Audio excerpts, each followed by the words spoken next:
السلام علیکم ناظرین اکرامی، ہم امید کرتے ہیں کہ آپ سب خیریت سے ہوں گے۔ ناظرین اکرامی، آج جو ویڈیو ہم آپ لوگوں کی خدمت میں لے کر حاضر ہوئے ہیں نہایت ہی اہم ویڈیو ہے، کیونکہ اس ویڈیو میں ہم آپ کو بتانے لگے ہیں کہ عورت کی شرمگاہ ڈھیلی کب ہوتی ہے۔ ناظرین، بہت ہی زیادہ امپورٹنٹ سا ٹاپک ہے۔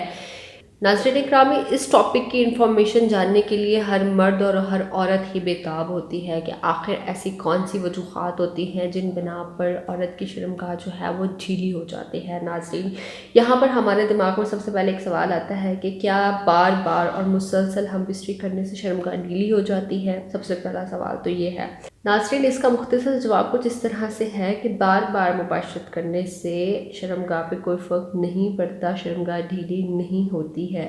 یہ صرف مباشرت کے دوران جب نفس عورت کی شرمگاہ میں داخل ہوتا ہے اس وقت ہی کھلتی ہے، اس کے بعد واپس اپنی شیپ پر واپس آ جاتی ہے، ورنہ بار بار مباشرت کرنے سے شرمگاہ پر کوئی اثر نہیں پڑتا۔ ہاں، شرمگاہ ڈھیلی ہونے کے پیچھے ایک بڑی وجہ یہ ہو سکتی ہے کہ جب عورت ایک بچہ پیدا کرتی ہے تو اس دوران 6 سے 7 انچ جتنا عورت کا جسم جو ہوتا ہے وہ کھل جاتا ہے، جس سے شرمگاہ کا سائز تھوڑا بڑا ہو جاتا ہے۔ اس دوران اگر عورت اپنی کیئر نہیں کرتی، اپنی ڈائٹ کا خیال نہیں رکھتی، تو اس دوران عورت کے جسم پر بہت زیادہ فرق پڑ جاتا ہے، مگر تھوڑے وقت کے بعد واپس پہلے جیسی عورت کی شرمگاہ ہو جاتی ہے۔ اور اگر عورت کے مسلسل 3 سے 4 بچے پیدا ہوتے رہتے ہیں مختلف ٹائم پیریڈ کے بعد، تو اس دوران بھی چانسز ہے کہ عورت کی جو شرمگاہ ہے وہ کھل جاتی ہے اور اس کا سائز جو ہے وہ بڑا ہو جاتا ہے۔ مگر اس کی جو سب سے بڑی وجہ ہے وہ یہ ہے کہ اگر لڑکیاں یا عورتیں مصنوعی چیزیں استعمال کرتی ہیں، ٹھیک ہے، جو فطرت کے خلاف ہے، ٹھیک ہے، تو اس دوران شرمگاہ کا سائز جو ہے وہ بڑا ہو جاتا ہے۔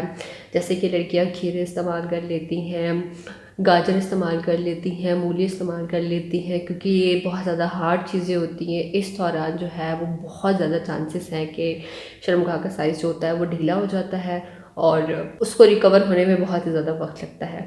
تو ہم امید کرتے ہیں کہ آپ کو ہماری ویڈیو بہت پسند آئی ہوگی۔ ناظرین اکرامی، جن حضرات نے ابھی تک ہمارے چینل کو سبسکرائب نہیں کیا ہے ان سے ہم گزارش کرنا چاہیں گے کہ ہمارے چینل کو سبسکرائب کریں اور بیل آئکن کے بٹن کو لازمی پریس کر دیں تاکہ آپ کو مزید آنے والی ویڈیوز کو نوٹیفیکیشن پہ ملتا رہے۔ خیال رکھیے گا اپنا، آپ سے ملاقات ہوتی ہے نیکسٹ ویڈیو میں۔ اللہ حافظ۔